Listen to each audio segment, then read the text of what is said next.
Merry Christmas Eve, everyone! Tonight we're doing something a little different for this deep dive. We're going to be exploring Christmas Eve traditions and some fun facts along the way, but all pulled from a fictional podcast episode set in New York City.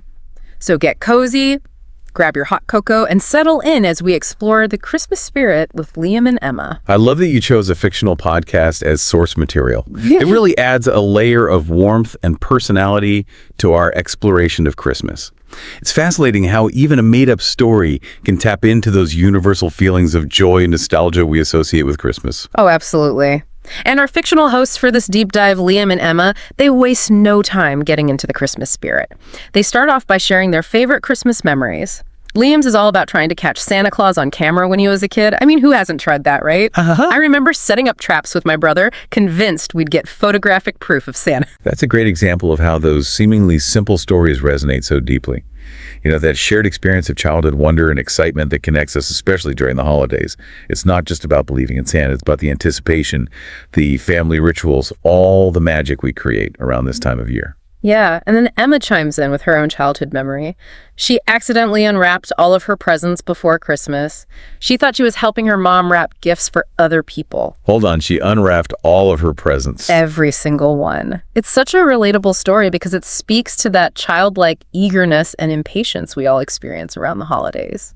Yeah, I see your point. It's not necessarily about the humor itself, but about recognizing a shared experience. You know, it reminds us of our own childhoods or our children's antics around the holidays.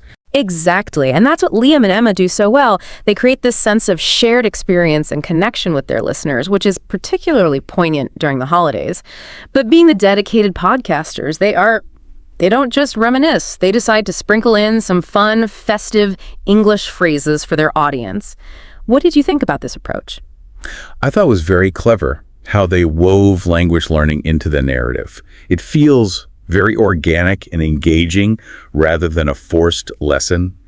It highlights how language is so intertwined with culture and celebration, especially during holidays like Christmas. Absolutely. I love how they seamlessly integrate these phrases into their conversation. They cover everything from "I'm in the holiday spirit" to "wishing you a magical Christmas filled with joy and laughter," and even "eat, drink, and be merry." Those are certainly classics, but I have to say my favorite was "I'm stuffed like a Christmas turkey."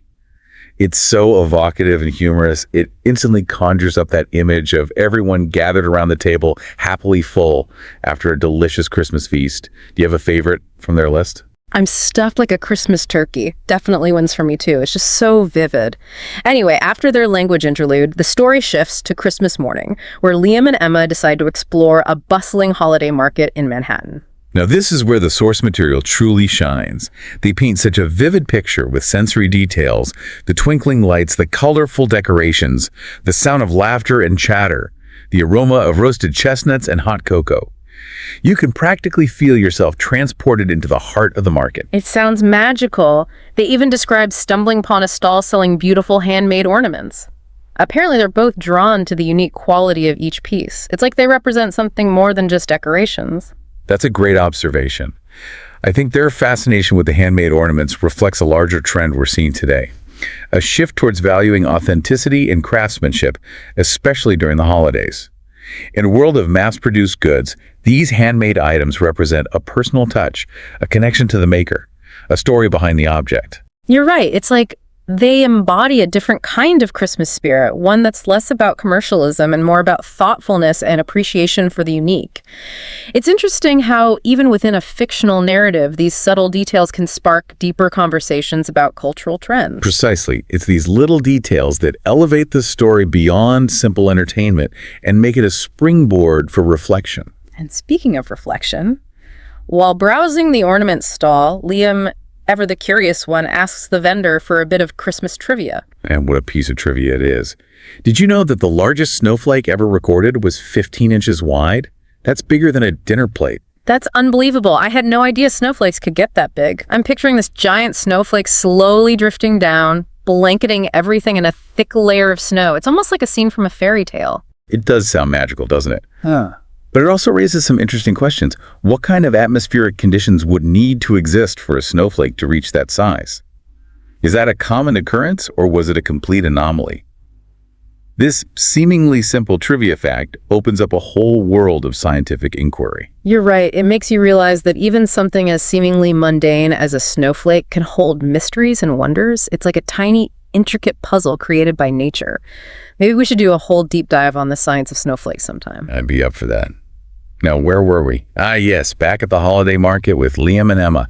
They've just learned about the giant snowflake, and now they're ready to engage their listeners with a fun little guessing game. Oh, yes, the classic guessing game. I love how they bring a playful element to the episode, inviting their listeners to participate in their Christmas adventures. So Liam kicks things off with his clue. It's green, it stands tall in your living room, and you decorate it with lights and ornaments.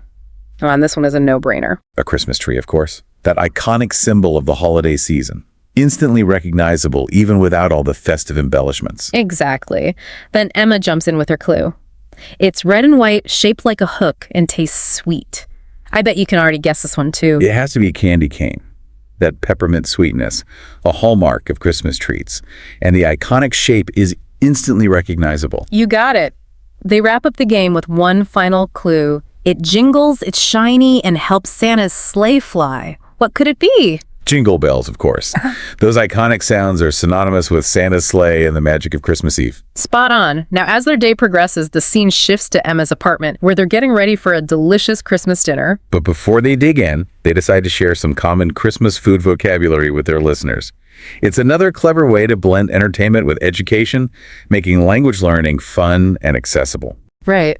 And they start with a classic stuffing, that savory bread mixture that's a staple of many Christmas dinners. Liam even jokes that while he may not be a master chef, he's an expert at taste testing the stuffing. Always the comedian. And Emma chimes in reminding us about gravy, that rich sauce that adds a burst of flavor to the turkey and mashed potatoes. You know, it's fascinating to think about the history of gravy. Oh, tell me more. Well, gravy's origins can be traced back to medieval cuisine. Back then, it was often a simple mixture of meat juices and bread used to thicken sauces or stews. Over centuries, it evolved with the addition of flour and other ingredients to become the beloved sauce we know today. Wow, I never knew gravy had such a deep history. It's amazing how a simple sauce can carry centuries of culinary tradition.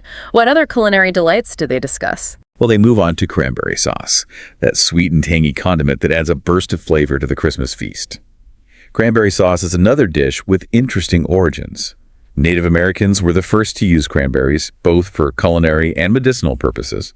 They introduced cranberries to European settlers, and cranberry sauce eventually became a Thanksgiving and Christmas tradition.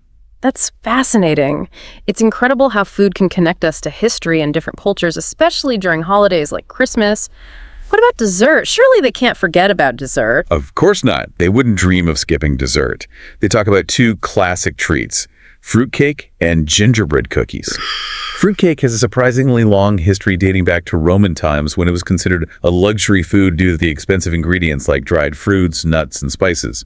It was often saved for special occasions like weddings and holidays. I always thought of fruitcake as a bit of a joke, but it sounds like it has a fascinating and rich history. And what about gingerbread cookies? Those seem to be a universal favorite, especially among children. Gingerbread also has a captivating past. It originated in medieval Europe and was often shaped into intricate designs, making it a popular holiday treat. Gingerbread houses, a beloved Christmas tradition, became popular in Germany in the 16th century. It's amazing how these simple treats carry so much history and tradition. It makes you appreciate them in a whole new light. Absolutely. Now, as their Christmas Day feast comes to an end, Liam and Emma gather by the twinkling Christmas tree to exchange gifts. This sounds like the perfect way to end part one of our deep dive. We'll pick up with their gift exchange and explore the final chapter of their festive day in part two. Stay tuned. Welcome back to part two of our Christmas Eve deep dive with Liam and Emma. Yes, let's pick up where we left off with their gift exchange by that twinkling Christmas tree. Well, the gifts they choose for each other are so thoughtful and really reflect their personalities. Liam gives Emma this beautiful hand-knitted scarf. It's not just any scarf. It has these intricate patterns and is made from the softest wool. Oh, wow. Yeah, he even mentions that he chose the colors based on her favorite winter coat. That's so sweet. It really emphasizes that idea we were talking about earlier about valuing authenticity and that personal touch during the holidays. Right, and Emma's gift to Liam is equally thoughtful. She gives him a vintage record player, knowing his love for music and appreciation for all things retro. She even jokes that she had to scour countless antique shops to find the perfect one. I love that. It's such a perfect example of gift giving that's not about the monetary value, but about giving something that will bring joy and create lasting memories. Absolutely. But honestly, beyond the actual gifts, what struck me most was the heartfelt conversation they have as they exchange these tokens of appreciation. Oh, what did they say to each other? Well, they express their gratitude for each other's presence, for the shared laughter and experiences that have made their Christmas so special. Liam talks about how much he appreciates Emma's friendship and how she always makes him laugh even when he's feeling stressed. And Emma thanks Liam for being such a supportive and understanding friend, someone she can always rely on. That's beautiful. It highlights the importance of those intangible gifts that we often overlook during the holiday season. It's not just about the physical presence, but acknowledging those people in our lives who bring us joy, support, and companionship. Yeah, it's a good reminder that Christmas is about celebrating those connections and expressing gratitude for the people who make our lives brighter. Exactly. And you know what this reminds me of? Remember when Liam asked the ornament vendor for that Christmas trivia? You mean about that 15-inch snowflake? Yeah. It left me with so many questions. Well, Liam had some questions too. In fact, he couldn't shake the image of that massive snowflake from his mind. So after their gift exchange, he convinces Emma to do a little research on the science of snowflakes. They pull out their laptops, cozy up by the fire, and embark on a mini deep dive of their own. They do a deep dive within our deep dive. I love it. So what did they uncover? Well, they learned that the shape of a snowflake is determined by the temperature and humidity of the air it forms in. Each snowflake is unique because it travels through slightly different atmospheric conditions as it falls to the ground. That's amazing. Isn't it? They also discovered that the average snowflake is only about 1 centimeter wide. So that 15-inch one was a total anomaly. Oh, wow. Right. It really highlights the complexity of the natural world. I love how they just went on that unexpected journey of discovery. It makes learning feel spontaneous and fun. For sure. So with their thirst for knowledge quenched, they decide to unwind with a festive activity. Okay, I'm intrigued. What do? They decide to build a gingerbread house. Yes, a gingerbread house. I'm picturing a masterpiece complete with candy cane fences and gumdrop chimneys. Did they describe their creation? Oh, they went all out. Every imaginable candy and frosting decoration you could think of.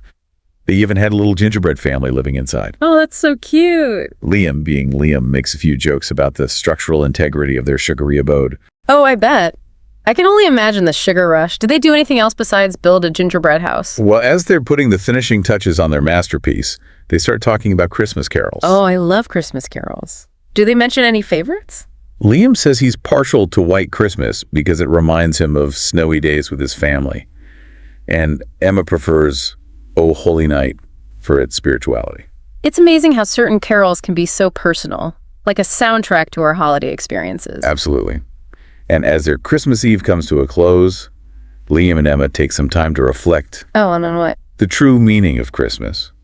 That it's not about the presents or the decorations, but about spending time with loved ones, expressing gratitude and spreading joy. Such a beautiful message. So as they sign off, wishing their listeners a Merry Christmas, we come to the end of our deep dive into Liam and Emma's festive day. It's been an amazing journey. We've explored everything from childhood memories to giant snowflakes to the history of gravy. We laughed, we learned, and were reminded of the true spirit of Christmas. And that brings us to the end of our Christmas Eve deep dive.